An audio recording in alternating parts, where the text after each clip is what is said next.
میں اور آپ تقریب میں حافظ قرآن کے موقع پہ یہ جو ایک مجلس رکھی گئی ہے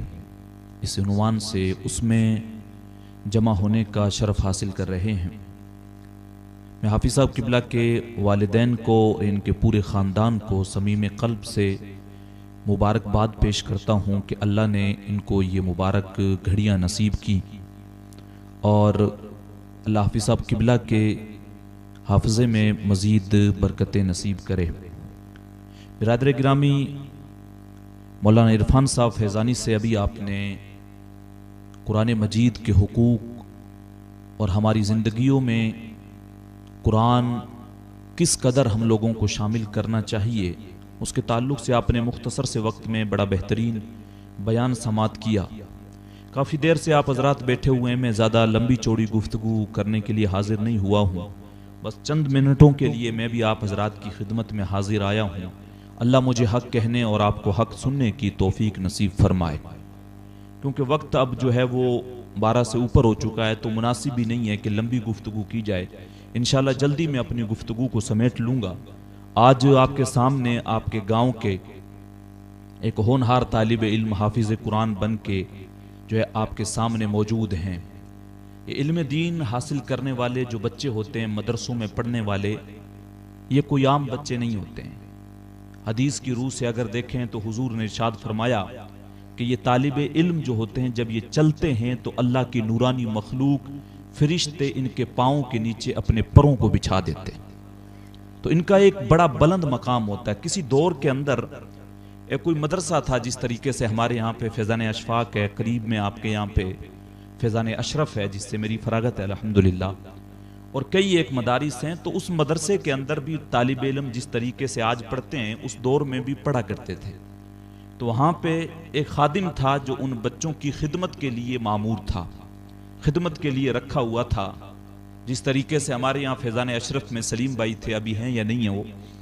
تو اس ٹائم سے اس کا مسئلہ تھا یہ کہ بچوں کے لیے کھانے پینے کا جو سامان تھا وہ لے کے آتا تھا۔ آٹے کی ضرورت پڑ گئی تو اپنے کندھے پہ بوری ڈالتا، لے کے آتا، چینی کم پڑ گئی تو وہ لے کے آتا، تیل لے کے آتا، سبزیاں لے کے آتا، اور لا کے بچوں کے لیے کھانا بناتا اور بنا کے ان کو کھلاتا۔ اب بچے آپ کو پتہ ہے بچے ہوتے ہیں، اور خاص طور سے طالب علمی کے زمانے میں جو ہے وہ ایک الگ ہی رنگ ہوتا ہے۔ تو اب جب ان سے کوئی پوچھتا تھا، بچے جو ہے بیٹھے ہوتے کھیل رہے ہوتے کہ تم لوگوں نے ابھی تک کھانا کھایا یا نہیں کھایا، تو وہ مزاحیتاً کہتے کہ ہمارا جو گدھا ہے، وہ جو کام کرنے والا تھا اس کو وہ گدھا بولتے تھے، بول ہمارا جو گدھا ہے وہ ابھی مارکیٹ سے سامان لینے گیا ہے، وہ لے آئے، پھر اس کے بعد وہ کھانا بنائے گا تو پھر ہم کھائیں گے۔ تو اب جب ایک دن بات یہ روزانہ اسی طریقے سے چلتی رہتی، ایک دن جو ان کی خدمت کرتا تھا اس کو پتہ چل گیا کہ میں تو ان بچوں کی خدمت کرتا ہوں اور یہ مجھے گدھا بلاتے ہیں، تو آج کے بعد میں نے ان کی خدمت نہیں کرنی۔ وہ غصے میں آ کے چھوڑ کے گھر چلا گیا۔ جب رات ہوئی عشاء کی نماز پڑھنے کے بعد جب وہ سویا، سونے کے بعد خواب کے اندر کیا دیکھتا ہے کہ حشر کا میدان قائم ہے، اور حشر کا میدان قائم ہے، اور دیکھتا ہے کہ اس کے سامنے وہ بچے ہیں جو مدرسے کے اندر پڑھتے تھے، ان کو جنت میں جانے کا حکم ہوتا ہے۔ تو وہ بچے جو ہیں وہ اڑ کے کھڑے ہو گئے اور رب کی بارگاہ میں عرض کرتے ہیں کہ جب تک وہ ہمارا گدھا ہمارے ساتھ جنت میں نہیں جائے گا ہم بھی نہیں جائیں گے، جب تک وہ ہمارے ساتھ نہیں چلتا ہے ہم نے بھی نہیں جانا ہے جنت میں۔ تو اس کی جو ہے وہ نیند کھل گئی، آنکھوں میں آنسو تھے، بھاگتا ہوا مدرسے میں آیا اور ان بچوں سے کہنے لگا تم مجھے گدھا کہو، حمار کہو، کچھ بھی کہو، میں نے عمر بھر خدمت تمہاری کرنی ہے۔ تو مدرسے میں پڑھنے والے جو بچے ہوتے ہیں یہ عام بچے نہیں ہوتے، ان کا بہت مقام ہوتا ہے۔ ہمارے یہاں پہ ایک یہ طریقہ کار اس طریقے سے بن گیا ہے، یہاں پہ تو اتنا زیادہ مجھے جو ہے عوامی معاملہ نہیں پتا، لیکن ہمارے یہاں پہ جو مدرسے میں بچے پڑھتے ہیں اور جس دور سے ہم لوگ گزرے ہیں، تو لوگوں کا یہ نظریہ رہتا ہے کہ مدرسے میں پڑھنے والے بچے جو ہوتے ہیں وہ یتیم ہوتے ہیں۔ اکثر لوگوں کی جو ہے وہ یہی سوچ ہوتی ہے، اس لیے وہ کوئی کھانا بچ گیا تو اٹھا کے مدرسے میں بھیج دیتے ہیں، کپڑے جب، اور مدرسے کے کچھ ایسے اسٹاف بھی ہوتے ہیں جنہوں نے چندے کے سلسلے میں یا کوئی جو ہے وہ اپنے مفاد کے لیے کچھ ایسی چیزیں لوگوں کے سامنے رکھ دیتے ہیں، وہ یہ کہتے ہیں کہ بھئی آپ ہمیں رسید کٹوا دو یا جو بھی ہے آپ بھیج دو، ہمارے یہاں پہ یتیم بچے پڑھتے ہیں۔ حالانکہ حقیقت یہ نہیں ہوتی. پورے مدرسے میں آپ دیکھیں گے تو کوئی ایک دو بچہ آپ کو یتیم مل جائے گا. اور بلکہ سیدنا علی المرتضیٰ کرم اللہ تعالی وجہ الکریم کا قول اگر دیکھیں تو انہوں نے کہا تھا یتیم وہ نہیں ہوتا ہے جس کا باپ مر جائے, یتیم وہ ہوتا ہے جس کے پاس علم دین نہیں ہوتا. تو اصل تو یتیم وہ ہوتا ہے جس کے پاس دین کا علم نہ ہو. تو ہم لوگوں کے یہاں پہ یہ چیزیں جو ہیں وہ کچھ غلط چیزیں رائج ہو گئی ہیں, جس کی وجہ سے لوگوں کا ذہن یہ بن گیا ہے کہ مدرسے کے اندر جو بچے پڑھتے ہیں وہ یتیم بچے پڑھتے ہیں. تو اچھے جو گھرانے والے لوگ ہوتے ہیں وہ اپنے بچوں کو مدرسے میں پڑھاتے نہیں ہیں, وہ انگلش میڈیم اسکول میں یا دوسری چیزوں میں جو ہے وہ ان کو پڑھانا جو ہے بہتر سمجھتے ہیں, لیکن مدرسوں کی طرف نہیں ڈالتے کہ یہ مدرسے والے جو ہیں وہ یہ کھائیں گے کیا, کمائیں گے کیا, وہ ایک الگ مسئلہ ہے. لیکن خیر یہ علم دین حاصل کرنے والے ان کا بڑا مقام و مرتبہ ہوتا ہے. الحمدللہ آج آپ کی آنکھوں کے سامنے حافظ قرآن ہیں اور جو ہے اللہ کے کلام کو انہوں نے اپنے سینے کے اندر محفوظ کر لیا ہے. اور حدیث پاک کا مفہوم ملتا ہے, مشکات شریف کی حدیث ہے کہ جس خاندان میں ایک حافظ ہو گیا اور اس نے قرآن کو یاد بھی رکھا, اس کے اوپر عمل بھی کیا, کل قیامت کے دن وہ اپنے خاندان کے 10 ایسے لوگوں کی جو ہے وہ سفارش کروائے گا. اللہ اس کے ذریعے سے 10 ایسے لوگوں کو جنت میں داخل کرے گا جن کے اوپر جہنم لازم ہو چکی ہوگی. تو کتنا بڑا مقام و مرتبہ ہے اللہ کے اس قرآن کو جو ہے وہ حفظ کرنے کا. اور ہر دور کے اندر جو ہے وہ قرآن کو, ہمارے ساتھ ایک مسئلہ یہ بھی ہوا ہے کہ قرآن سے ہمیں دور کرنے کی کوشش کی گئی ہے. سوشل میڈیا کا دور ہے, آپ ہر جگہ پہ دیکھتے ہیں روزانہ کسی نہ کسی ملک کے اندر کوئی قرآن کو جلانے کی کوشش کرتا ہے, کوئی قرآن کو پھاڑنے کی کوشش کرتا ہے, اور بار بار وہ ہمارا جو ہے وہ امتحان لینے کی کوشش کرتے ہیں. کیونکہ جو چیز بار بار ریپیٹ ہوتی ہے, بندہ ایک مرتبہ احتجاج کرتا ہے, دوسری مرتبہ کرتا ہے, جب وہ چیزیں بار بار ہوتی ہیں تو وہ پھر احتجاج بھی جو ہیں وہ دھیرے پڑ جاتے ہیں, وہ دھیمے ہو جاتے ہیں, اور وہ پھر چیک کرنا چاہتے ہیں کہ مسلمانوں کی قرآن سے محبت کتنی ہے. تو اس کا عملی جواب یہ ہے کہ ہم قرآن کو اپنے سینوں کے اندر محفوظ رکھیں, ہم قرآن کو زیادہ سے زیادہ پڑھیں, یہ ان کے لیے جواب ہے. اور اس کے عمل میں ترکی نے اور کئی ایک ممالک نے, مصر میں کئی ایک ممالک نے یہ معاملہ کیا کہ جب انہوں نے قرآن کی جو مخالفت کی اور قرآن کو جلانے کی اور بے حرمتی کرنے کی کوشش کی, تو انہوں نے اپنے ممالک کے اندر تقریباً ہزار بچوں کو قرآن پاک حفظ کروایا اور لا کے جو ہے وہ امت کے سامنے رکھا کہ تم کسی طریقے سے چاہیں اگر جو ہے مستشرقین قرآن کی بے حرمتی کرنے کی کوشش کریں, لیکن یہ حضور علیہ الصلوۃ والسلام کے غلام اس قرآن کو اپنے سینوں کے اندر محفوظ کر لیں گے. اور قرآن جب حضور علیہ الصلوۃ والسلام کی ذات پہ نازل ہوا, قرآن جیسے عرفان صاحب قبلہ بیان فرما رہے تھے, قرآن کے اندر اللہ نے ہر خشک و تر کا علم رکھا ہے, لیکن لازمی یہ ہے کہ ہم لوگ اس کو پڑھیں, ہم لوگ اس کو سمجھیں. عرب جیسی جو ہے وہ اجڑ قوم کو بھی قرآن راہ راست پہ لا کے کھڑا کر دیتا ہے. آپ ذرا اندازہ لگائیں جب حضور پہ قرآن نازل ہو رہا تھا تو عرب نے کس کس طریقے کے اعتراضات کیے. کہا یہ قرآن جو ہے آپ نے اپنی طرف سے گھڑ لیا ہے. کوئی کہتا تھا آپ کو کسی انسان نے سکھا دیا ہے, کوئی کہتا تھا یہ تو قرآن اللہ کی کتاب نہیں ہو سکتی ہے. تو جب طرح طریقے سے اعتراضات حضور کی ذات پہ کیے جانے لگے تو اللہ نے قرآن مجید میں ارشاد فرمایا وَإِن كُنتُمْ فِي رَيْبٍ مِّمَّا نَزَّلْنَا عَلَىٰ عَبْدِنَا فَأْتُوا بِسُورَةٍ مِّن مِّثْلِهِ وَادْعُوا شُهَدَاءَكُم مِّن دُونِ اللَّهِ إِن كُنتُمْ صَادِقِينَ. کہا جو ہم نے اپنے حبیب پہ, اپنے بندے پہ جو قرآن نازل کیا ہے, اگر اس میں تمہیں شک ہے تو ایسا کرو پورا قرآن لانے کی تمہیں ضرورت نہیں ہے. فَأْتُوا بِسُورَةٍ مِّن مِّثْلِهِ وَادْعُوا شُهَدَاءَكُم مِّن دُونِ اللَّهِ إِن كُنتُمْ صَادِقِينَ. پورا قرآن یا پورا پارا لانے کی ضرورت نہیں ہے, جیسا ہم نے اپنے حبیب پہ نازل کیا اس کے مقابل میں ایک سورت لا کے دکھا دو. پورے عرب کو چیلنج کیا جس کو اپنی زبان کے اوپر فخر تھا, جس کو اپنی بلاغت کے اوپر غرور تھا, جو یہ سوچتی تھی کہ ہم سے بڑا بلیغ کوئی نہیں ہے, ہم سے بڑا جو ہے وہ ادیب کوئی نہیں ہے, اور اپنی زبان کے اوپر فخر کرتی تھی. لیکن جب رب نے چیلنج کیا کہ پورا قرآن لانے کی ضرورت نہیں ہے, تم میرے محبوب پہ اعتراضات کرتے ہو کہ یہ آپ نے اپنی طرف سے گھڑ لیا یا کسی انسان نے سکھا دیا ہے اور یہ رب کا کلام نہیں ہے، تو تم ایسا کرو کہ اس کے مقابلے میں کوئی ایک صورت ہی لے آؤ۔ تاریخ ہمیں بتاتی ہے وہ ہاتھ پیر مار کے رہ گئے، سر کو پٹک کے رہ گئے، قرآن کے مقابلے میں ایک صورت بھی نہیں لا سکے۔ تیرے آگے یوں ہیں دبے لچے فصحا عرب کے بڑے بڑے، کوئی جانے منہ میں زبان نہیں جسم میں بلکہ جان نہیں، اور ایسے بے بس ہو گئے کہ ان کے پاس کوئی جواب نہیں تھا۔ تو قرآن پہ ہر دور کے اندر جو ہے وہ حملے ہوئے ہیں، اور لوگوں نے کوشش کی ہے کہ قرآن کے اندر تحریف کر دی جائے، اس کو بدل دیا جائے، اس کو مٹا دیا جائے، لیکن اللہ تبارک و تعالیٰ نے جس کی حفاظت کا خود ذمہ لیا ہے، بھلا اس قرآن کو کون مٹا سکتا ہے؟ اِنَّا نَحْنُ نَزَّلْنَا الذِّكْرَ وَإِنَّا لَهُ لَحَافِظُونَ۔ اللہ ارشاد فرماتا ہم ہی نے اس قرآن کو نازل کیا، ہم ہی اس کی حفاظت کرنے والے، لیکن ہمارے لیے لازمی ہے کہ ہم قرآن کو پڑھیں، اس کو سمجھیں۔ حضرت قبلہ جس طریقے سے فرما رہے تھے کہ قرآن کے کچھ حقوق ہیں ہمارے اوپر، کچھ لوگ ایسے ہم میں سے جن کی عمر گزر جاتی ہے قرآن جن کو پڑھنا نہیں آتا، لیکن وہ لوگ کچھ ایسے بھی گزرے ہوتے ہیں جن کو قرآن پڑھنا نہیں آتا لیکن پھر قرآن سے محبت کرتے ہیں۔ افسوس ہوتا ہے ان کو کہ ہم قرآن کو یاد نہیں کر سکے، پڑھ نہیں سکے۔ یہ آزادی سے پہلے کا واقعہ ہے، کئی ایک علماء نے اس کو لکھا ہے، جب پارٹیشن نہیں ہوا تھا اس سے پہلے ایک مرتبہ کسی قبرستان کے اندر، ہندوستان کی بات ہے یہ، کسی قبرستان کے اندر تیز بارش آئی تو ایک جو ہے وہ قبر کھل گئی۔ قبر کھل گئی تو جو ہے وہ جب اس قبر کو جو ہے وہ جب واپس بند کر رہے تھے لوگ، تو ان لوگوں نے دیکھا کہ وہ قبرستان جب کھلی تو ایک کوئی میت ہے اس کے اندر، اور اس میت کے جو ہے وہ ناک کے پاس ایک گلاب کا پھول اگا ہوا ہے، جس کی وجہ سے قبر کے اندر جو ہے وہ خوشبوئیں پھیلی ہوئی ہیں، اور اس کے کفن کو بھی جو ہے وہ مٹی نے خراب نہیں کیا ہے۔ ان لوگوں نے چپکے سے اس قبر کو جو ہے وہ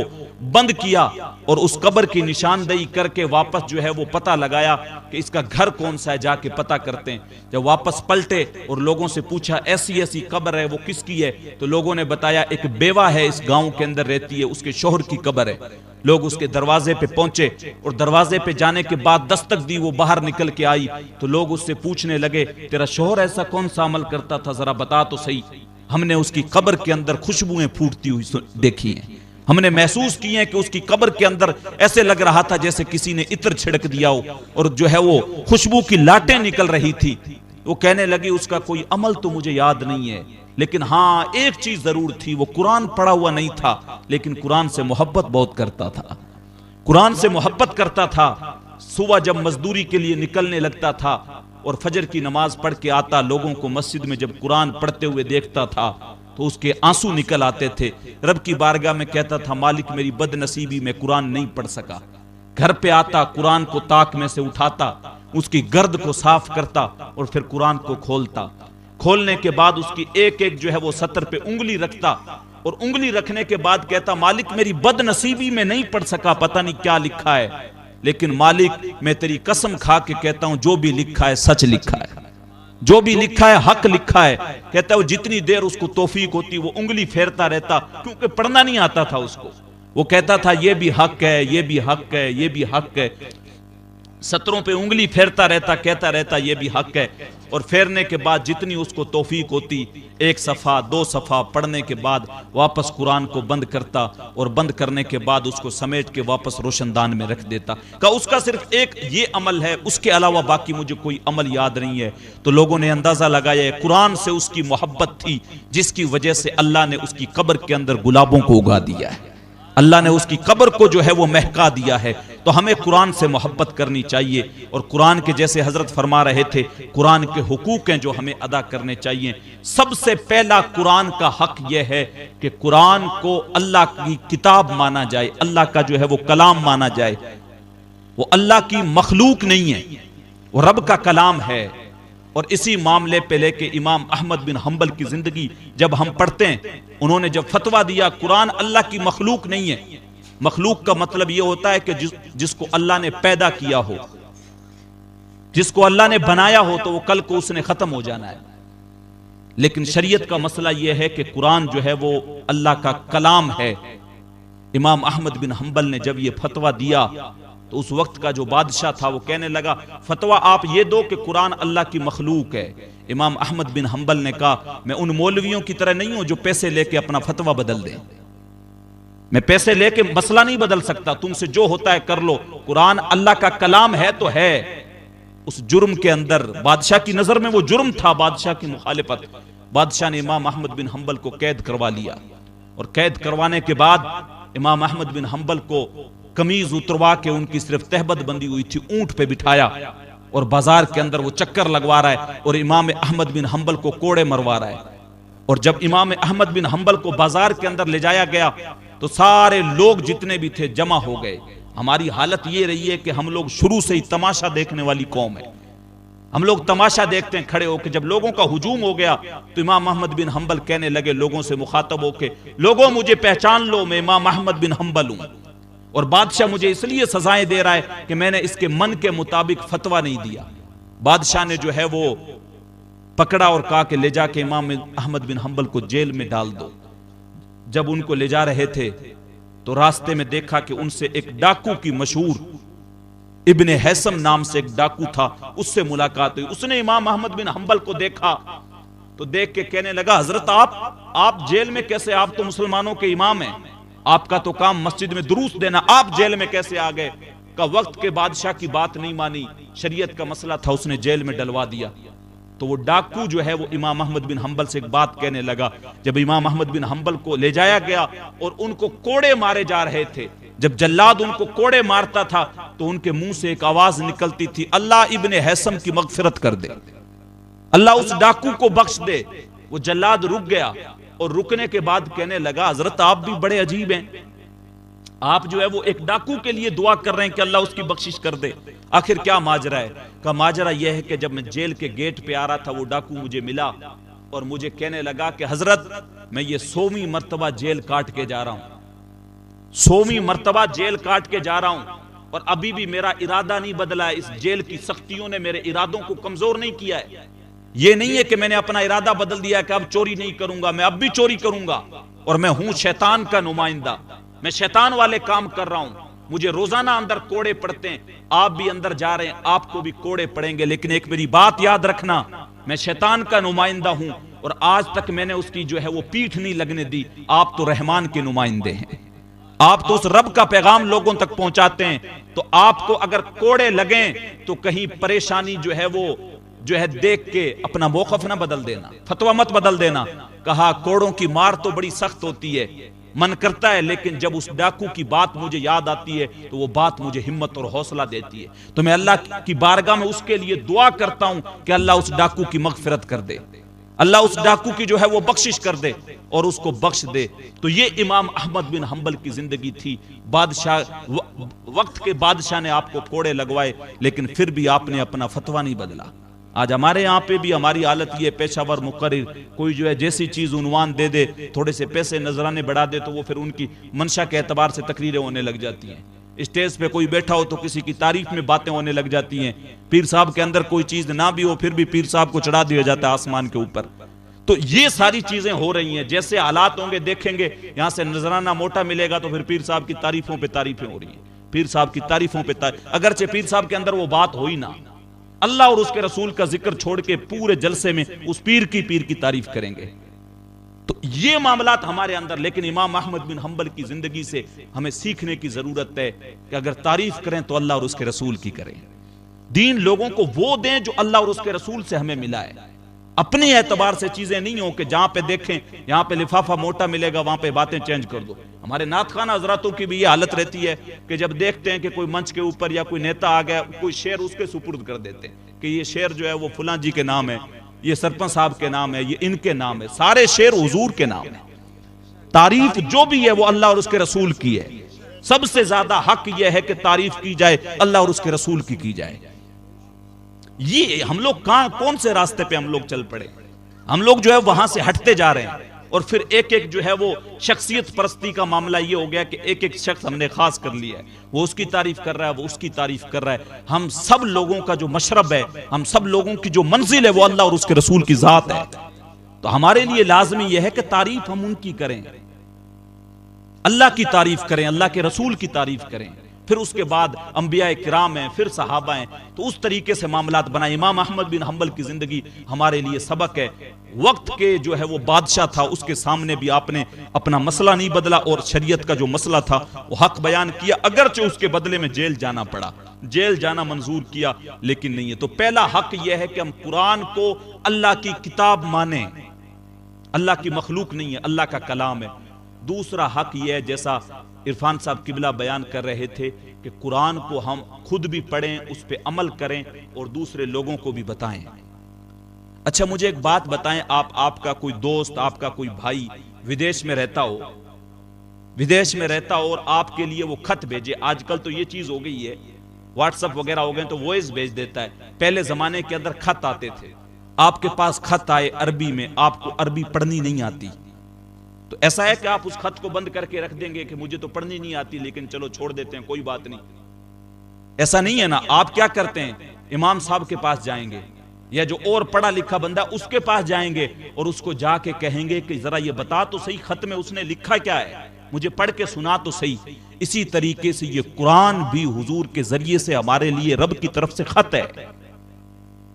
تو ہمیں اگر پڑھنا نہیں آتا تو علماء موجود ہیں، مساجد کے ائمہ موجود ہیں، اگر ہمیں پڑھنا نہیں آتا تو ہم امام صاحب سے عرض کریں، حضرت یہ قرآن کیا کہتا ہے، آپ درس میں ہمیں بتائیں، یہ اللہ کی کتاب ہمیں کہتی کیا ہے۔ حبل ممدود من السماء، قرآن جو ہے وہ رب کی طرف سے جو ہے وہ لٹکتی ہوئی رسی ہے، جس کا ایک سرا تمہارے رب کے دست قدرت میں اور دوسرا بندوں کے ہاتھ میں۔ تو کہا کہ جب تمہارا من چاہے کہ تم جو ہے اپنی باتیں رب کو سنانے کو تمہارا جی چاہے، تو کہا نماز میں کھڑے ہو جایا کرو، اور جب رب کی باتیں سننے کو جی چاہے تو قرآن کھول کے بیٹھ جایا کرو۔ یہ رب سے راز و نیاز کی باتیں ہیں، لیکن ہم نے قرآن کو پڑھا نہیں۔ تو جس طریقے سے خط آتا ہم کسی کے پاس لے کے جاتے ہیں، حضرت آپ پڑھ کے بتا دو مجھے پڑھنا نہیں آتا، تو قرآن کا ایک حق یہ بھی ہے کہ قرآن کو پڑھا جائے، اس کو سمجھا جائے۔ اگر خود کو نہیں آتا ہے تو قرآن امام صاحب کے پاس جا کے یا عالم صاحب کے پاس جا کے پوچھیں، حضرت یہ ہمارے رب کا کلام ہے، یہ رب ہم سے کہہ کیا رہا ہے، یہ تو کم سے کم آپ مجھے بتائیں۔ تو وہ جو ہے امام صاحب، عالم صاحب آپ کو بتائیں گے، جب پھر سنیں تو اس پہ پھر عمل کی بھی کوشش کریں۔ یہ قرآن کے حقوق ہیں، قرآن خود بھی سیکھیں اور دوسرے لوگوں تک بھی جو ہے اس چیز کو پہنچائیں۔ جو باتیں دین کی آپ مجلس کے اندر سن کے جائیں، وہ لوگوں کو بھی بتائیں کہ یہ دین کی باتیں ہم نے سنی ہیں، اور رب نے قرآن مجید کے اندر یہ چیز ارشاد فرمائی ہے۔ ہم سب کو چاہیے قرآن کے ساتھ اپنا رشتہ جو ہے وہ مضبوطی کے ساتھ قائم کریں، مضبوطی کے ساتھ قرآن کے ساتھ جڑیں۔ قرآن ایک ایسی اللہ کی کتاب ہے جس کے اندر سارے مسئلوں کا حل ہے، سارے مسئلوں کا حل ہے، ہر خوش کو تر کا مسئلہ اس کے اندر ہے۔ قرآن کو پڑھیں، آپ کو زندگی کا جو ہے وہ نور ملے گا، سارے مسائل آپ کو اس کے اندر ملیں گے، اور آپ کو پتہ چلے گا کہ جو ہے ہم لوگ جو راہ راست سے بھٹکے ہوئے ہیں، ہم نے جو قرآن کو چھوڑ دیا ہے، آج جگہ جگہ پہ ہم لوگ جو ذلیل و رسوا ہو رہے ہیں، اس کا ایک ریزن یہ بھی ہے کہ ہم نے قرآن کو کبھی کھول کے ہی نہیں دیکھا، قرآن کو کبھی ہم نے پڑھا ہی نہیں۔ تو ہم لوگ قرآن کو پڑھیں، قرآن کو سمجھیں، قرآن پہ عمل کرنے کی کوشش کریں، تو یہ ہماری زندگیوں کے اندر اجالے لے آئے گا۔ باتیں بہت ساری ہیں کہنے کے لیے اگر کی جائیں، لیکن مناسب نہیں ہے کہ جو ہے وہ گفتگو کو زیادہ لمبا کیا جائے۔ آج کی اس گفتگو سے، آج کی اس مجلس سے، آج کی اس بزم سے یہ چیز لے کے اٹھیں کہ ہم نے آج کے بعد معمول بنانا ہے، اگر قرآن پڑھے ہوئے ہیں تو چاہے کم سے کم ایک صفحہ ہی پڑھیں، لیکن روزانہ پڑھیں گے۔ اگر نہیں پڑھے ہوئے ہیں تو رات میں عشاء کے بعد جب آپ کو وقت ملتا ہو وقت نکالیں، امام صاحب کے پاس جا کے قرآن سیکھیں۔ میری مائیں اور بہنیں بھی مجھے سن رہی ہیں، ان سے بھی گزارش کروں گا جو قرآن پڑھی ہوئی ہیں وہ قرآن روزانہ پڑھیں، اور جو نہیں پڑھی ہوئی ہیں تو گاؤں کے اندر جو بچیاں پڑھ رکھی ہیں، جنہوں نے مدرسے سے تعلیم حاصل کی ہے، تھوڑا وقت نکالیں اور ان کے پاس قرآن سیکھنے کی کوشش کریں۔ اگر رب کا کلام ہے وہی ہمیں نہیں آ رہا ہے، وہی اگر ہمیں پڑھنا نہیں آ رہا تو پھر ہمارا مسلمان ہونے کا کیا فائدہ؟ رب کی ایک کتاب جس میں رب تبارک و تعالیٰ نے ہماری زندگی کے، بلکہ رب خود ارشاد فرماتا ہے کہ جو پہلے کی امتیں گزر گئی ہیں ان کے احوال بھی ہیں، اور قیامت تک آنے والی چیزوں کی جو ہے تمہارے رب نے اس قرآن میں ذکر کر دیا ہے۔ تو قرآن کو اگر ہم پڑھیں گے تو دنیا بھی ہماری بہتر ہو جائے گی، آخرت بھی بہتر ہو جائے گی۔ حافظ قرآن بنے، میں ان کو پھر جو ہے وہ دل کی گہرائیوں سے مبارکباد پیش کروں گا، ان کے والدین کو، رشتہ داروں کو، سب کو مبارکباد پیش کروں گا کہ قیامت کے دن رب تبارک و تعالی جو ہے وہ آپ کے سروں کے اوپر ایسا تاج رکھے گا جو ہے وہ بہت کم لوگوں کے سروں پہ ویسا تاج رکھا جائے گا، جن کے جو ہے وہ اولاد حافظ قرآن ہے، ان کے والدین کے سروں پہ ایسا جو ہے وہ تاج زریں رکھا جائے گا۔ یہ بہت بلند مقام ہے، قرآن کو اپنے سینے کے اندر محفوظ کر لینا کوئی چھوٹی بات نہیں ہے، یہ بہت بڑا اعزاز ہے۔ اللہ ہم سب کو بھی قرآن مجید کو اسی طریقے سے جو ہے وہ یاد کر کے اس پہ عمل کی توفیق نصیب کرے، اور آج کی اس مجلس سے یہ چیز ہم لوگ لے کے جائیں، اس پہ عمل کی بھی کوشش کریں، قرآن کو پڑھیں، اپنے بچوں کو پڑھائیں، بچیوں کو پڑھائیں۔ حالات بد سے بدتر ہوتے جا رہے ہیں، اور تعلیم میں سب سے زیادہ پچھڑی ہوئی اگر کوئی قوم ہے تو وہ قوم مسلم ہے۔ مدارس ہمارے پاس ہیں، اس میں لازمی ہمیں یہ ہے کہ ہم تعلیم جو دیں بنیاد سے دیں، وہ کوالٹی والی تعلیم دیں۔ بچوں کو ان کا بنیاد اتنی مضبوط کریں کہ بچہ قرآن شریف پڑھنے کے بعد جب جو ہے آگے حفظ اسٹارٹ کرے، اور پھر حفظ کے بعد جب عالمیت میں آئے تو اس کو چیزیں بہتر طریقے سے آتی ہیں۔ یہ نہ ہو کہ قرآن بھی پڑھ لے، حفظ بھی کر لے، لیکن جب مصلی پہ کھڑا ہو تو اس کو کچھ نہ آتا ہو، ایسا نہ ہو۔ بچے کو، بچیوں کو جو بھی تعلیم دلائیں، علماء کو اگرچہ کہیں کہ اگر آپ کو ضرورت ہے 2000 روپے آپ ایکسٹرا لیں، اگر آپ کی تنخواہ 10,000 ہے، علماء کو کوشش کریں 12,000 دیں، لیکن ان سے یہ بھی ہر ہفتے ہر مہینے یہ رزلٹ بھی لیں کہ حضرت بچے جو آپ کے پاس آ رہے ہیں وہ کس قدر پڑھ رہے ہیں، ان کی پڑھائی کا گراف کیا ہے۔ ورنہ اگر یعلمون تعلمون والا مدرسے میں گئے، ڈنڈا پیٹ کے 2 گھنٹے پڑھ کے پھر آ گئے، اور جیسے تیسے صرف آمین قرآن کروانا یہ ضروری نہیں ہے۔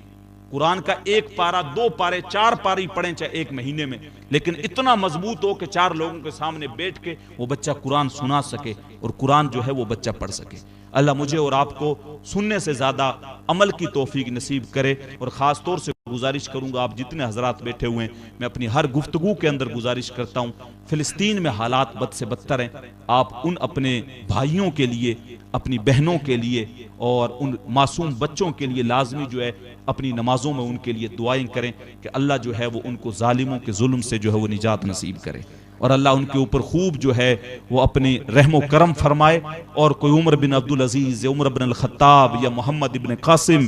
یا خالد ابن ولید یا صلاح الدین ایوبی جیسا کوئی سپہ سالار اللہ ان کو نصیب کرے، جس سے جو ہے اللہ بیت المقدس کو فتح نصیب کرے۔ بہت پریشانیوں میں آپ سوشل میڈیا سے دیکھتے ہیں، ہم لوگ اور کچھ نہیں کر سکتے، کم سے کم ان کے لیے دعا کر سکتے ہیں۔ اور قرآن کو آج جو جگہ جگہ پہ بے حرمتی ہو رہی ہے، اس کو جو ہے اس بے حرمتی کا جواب دینے کا بہترین طریقہ جو میں نے آپ کو بتایا، قرآن کے ساتھ اپنے رشتے کو مضبوط کریں۔ بوڑھے بھی قرآن پڑھیں، جوان بھی قرآن پڑھیں، بچے بھی قرآن پڑھیں، بچے کو، بچیوں کو قرآن حفظ کروائیں، قرآن حفظ کروائیں، تاکہ لازمی ہو کہ قرآن کو جتنا زیادہ پڑھا جائے گا، جتنا کثرت سے پڑھا جائے گا، اتنی زیادہ جو ہے وہ عوام کے اندر ایک نور پھیلے گا۔ اور قرآن کا اپنا ایک اعزاز ہے کہ جیسے جیسے لوگ پڑھتے جاتے ہیں، اس کو معاشرے کے اندر برائیاں ختم ہوتی جاتی ہیں، اچھائیاں پھیلتی چلی جاتی ہیں۔ دل میں ہیں درد و غم کے فسانے بھرے ہوئے، برسوں سناتا اگر کوئی درد آشنا ملتا، زمانہ سن رہا تھا بڑے شوق سے، ہم ہی سو گئے داستاں کہتے کہتے، جی چاندہ ہے اس رات نو محشر دی فجر تک روک لواں، جے وس چلے میرا سونے نو حشر تک روک لواں، نہ نظر کرم دی جھات مکے، نہ اے بات مکے، نہ اے رات مکے، مگر دل کے ارماں نہ پورے ہوئے تھے ابھی، یہ غضب ہو گیا کہ سحر ہو گئی، ان کی زلفیں جدھر بھی بکھرتی گئی، گیت گاتی ہوئی شب ادھر ہو گئی، ان کی آنکھوں میں ایسا نشہ تھا فراز، جس نے دیکھا وہی لڑکھڑاتا گیا، تم سے فریاد ہے اے گنبد خضرا والے، کعبے والوں کو ستاتے ہیں کلیسا والے، استغفر اللہ ربی من کل ذنب و اتوب الیہ۔ ایک جو ہے وہ آخری پیغام وہ یہ ہے، اپنے جس طرح مارواڑی میں بولتے ہیں گانٹھ باندھ لیں اس سے۔ وہ کسی نے علامہ ڈاکٹر اقبال سے پوچھا تھا کہ حضرت زیادہ لمبی چوڑی گفتگو تو ہمیں سمجھ میں نہیں آتی، ایمان کیا ہے آسان لفظوں میں بتا دیں، تو انہوں نے جو ہے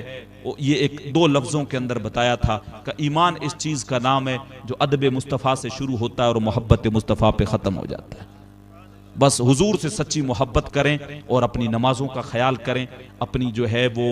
آنے والی جو زندگی ہے اس کو بہتر کریں، خدا کے ساتھ، خدا کے رسول کے ساتھ اپنا رشتہ مضبوط کریں کہ محمد سے وفا تو نے تو ہم تیرے ہیں، یہ جہاں چیز ہے کیا لوح و قلم تیرے ہیں۔ انشاءاللہ زندگی نے پھر کبھی وفا کی تو یہ جو ایک دوسرا